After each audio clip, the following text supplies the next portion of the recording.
Hello students आज का हमारा टॉपिक है टाइप्स ऑफ स्ट्रेटजीज। तो चलिए आज का वीडियो हम शुरू करते हैं। Some of the strategies which may be used are discussed as follows. Number 1 is strike while the iron is hot.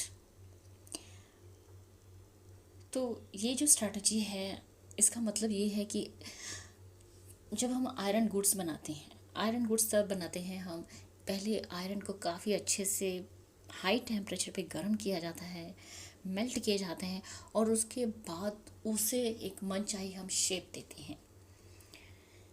This strategy suggest that full advantage should be taken when the situation is favourable.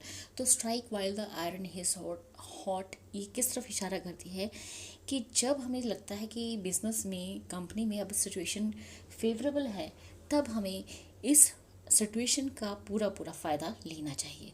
जिस तरह से कि iron बहुत गर्म होता है तो उसे हम अपने मन चाहे आकार में हम उसे ढाल सकते हैं। तो उसी तरह से अगर बिज़नेस में कोई अच्छी सिचुएशन चल रही है, फेवरेबल है हमारा बिज़नेस में कंडीशंस, इकॉनमी में, तो उस तरीके से हम एक्शन ले सकते हैं। Action should be prompt to take advantage. अब एक्शन कब लेना है? अब देखिए, जब आयरन जो है काफ़ी हाई टेम्परेचर में हम उसे गर्म कर लेते हैं, मेल्ट कर लेते हैं, अगर तब तक हमने उसे एक शेप दे दी, जब तक कि वो गर्म है, मेल्ट है, तो वो एक मनचाहा हम जो भी आकार देना चाहें उसे दे सकते हैं। मीन्स अपना पूरा बेनिफिट ले सकते हैं उससे, हम जो भी हमने उसको वो शेप देनी है। लेकिन अगर वो थोड़ी देर में ठंडा हो जाए तो आप उसे कोई भी शेप नहीं दे सकते। तो एक्शन जो भी हमें लेना होगा अपने बिजनेस में, अगर सिचुएशन फेवरेबल है तो आपको एक्शन जो है बड़ी ही जल्दी लेना होगा। ज़रा सी भी देरी की तो सिचुएशन जो है वो आपके हाथ से निकल जाती है। A delayed action may not yield desired results. अगर आप एक्शन लेने में देरी कर देती हैं तो हो सकता है कि आपको वो रिजल्ट्स ना मिले जो रिजल्ट्स आप एक्सपेक्ट कर रही हैं। इसलिए तो ये स्ट्रैटेजी बनती है strike while the iron is hot. अगर सिचुएशन फेवरेबल है तो तुरंत एक्शन लीजिए। ज़रा सी भी देरी, आपके हाथ से वो अपॉर्चुनिटी, वो सिचुएशन निकल जाती है और आपको फेवरेबल रिजल्ट्स नहीं मिलते हैं। सेकंड है camel's head in the tent. It may so happen that plan is acceptable only to some persons and not to others। कई बार बिजनेस में ऐसा होता है कि काफ़ी सारे प्लान्स होते हैं और हम उन्हें अपने एम्प्लॉयज़ के सामने, अपने एग्जीक्यूटिव्स के सामने रखते हैं या अपने मैनेजर्स के सामने रखते हैं।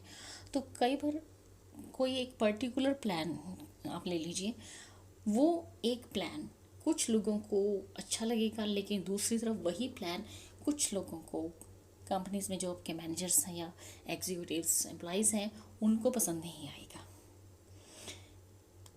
ए favourable situation may be created by indirectly helping those who have favoured the plan. तो इस तरह से काफ़ी सारी प्रॉब्लम्स आती हैं कि कई बार जो भी प्लान होता है कुछ एम्प्लॉयज़ को पसंद आता है, कुछ को नहीं आता है। तो इसे किस तरह से हैंडल करना है? तो हमें एक फेवरेबल सिचुएशन क्रिएट करनी होगी उन लोगों की हेल्प करके जो कि प्लान को फेवर करते हैं। वन से sufficient number of person start accepting the plan.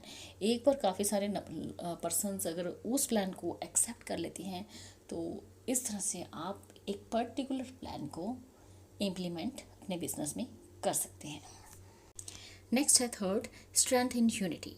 In order to achieve desired results a departmental head may request others to unite so that combined efforts are made। तो अगर हम desire results चाहते हैं अपने business में तो एक departmental head जो है बाकी सभी से रिक्वेस्ट कर सकता है ताकि एक कंबाइंड एफर्ट्स हम बना सकें। सभी मिलजुल के काम करेंगे तो डेफिनेटली हम एक डिज़ायर्ड रिजल्ट्स अपने बिजनेस में ले सकते हैं। If A functional manager wants A hike in the wages of his employees. अगर बिजनेस में, कंपनी में कोई फंक्शनल मैनेजर चाहता है कि उसके एम्प्लॉयज़ की वेजेस बढ़े, तो वो बाकी मैनेजर से इस बारे में बात कर सकता है, उन्हें अपने साथ ज्वाइन कर सकता है और एक यूनाइटेड प्रेशर डाल सकता है ताकि उनकी जो डिमांड है वो एक्सेप्ट की जा सके। Means unity is strength.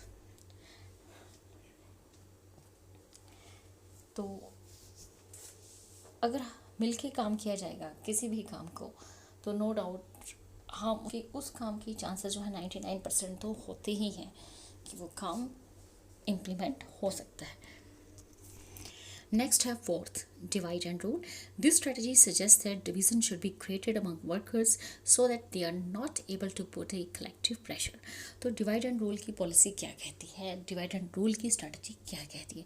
ये कह रही है कि बिजनेस में, कंपनी में जो भी हमारे वर्कर्स होते हैं उनमें हम किसी तरह का डिवीज़न क्रिएट कर दें, एक पार्शलिटी क्रिएट कर दें, ताकि वो एक दूसरे से मिलजुल के कोई भी किसी काम को करवाने के लिए कोई कलेक्टिव प्रेशर ना डाल सके। Every person aspires for a position and status. कोई भी व्यक्ति हो एक पर्टिकुलर पोजीशन और स्टेटस मेंटेन रखता है। By giving position to some may help in using them against other. अगर हम अपने एम्प्लॉयज़ में किसी पर्टिकुलर एम्प्लॉयज़ को कोई पोजीशन दे दें तो इससे हो सकता है कि वो दूसरों के अगेंस्ट हो सकता है। This is an old strategy which has generally been use successfully in politics. तो ऐसी जो डिवाइड एंड रूल वाली स्ट्रैटेजी है ये नॉर्मली पॉलिटिक्स में यूज़ की जाती है। This strategy can be use in industrial fields also, but it may not be successful in the long run.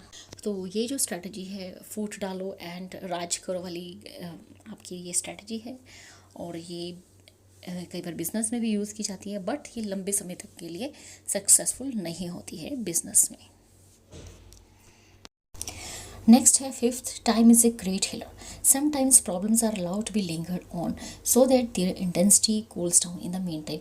कई बार हम अपने बिजनेस में ऐसी प्रॉब्लम्स देखते हैं और हम वेट करते हैं कि ये प्रॉब्लम्स जो है टाइम के हिसाब से जैसे जैसे टाइम बीतता है अपने आप ये शांत होती चली जाए, क्योंकि एकदम से जब कोई प्रॉब्लम आती है तो वो काफ़ी हाइट पे होती है कि उस प्रॉब्लम को हैंडल करना हमारे पास में नहीं होता। लेकिन हम सोचते हैं कि चलो थोड़ा वेट करते हैं, थोड़ा सब्र करते हैं जब तक कि ये प्रॉब्लम थोड़ी शांत हो जाए।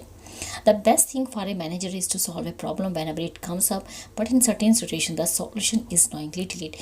तो बेस्ट थिंग क्या होती है एक मैनेजर के लिए कि किसी भी प्रॉब्लम को सॉल्व तब किया जाए जब वो प्रॉब्लम ऊपर की तरफ आती है, ज़्यादा मतलब कि लगता है कि अब तो हैंडल करनी ही चाहिए। लेकिन बट कई बार हम सिचुएशंस ऐसी देखते हैं कि जिसमें हम जानबूझकर उसका जो सॉल्यूशन है थोड़ा सा डिलीड कर देते हैं ताकि हम उसे अच्छे से हैंडल कर सकें। Human memory is very short and things are forgotten very easily. Human memory जो है हमारी ह्यूमन मेमोरी जो है वो काफ़ी छोटी होती है और काफ़ी जल्दी हम अपनी चीज़ें ये भूलने लगते हैं।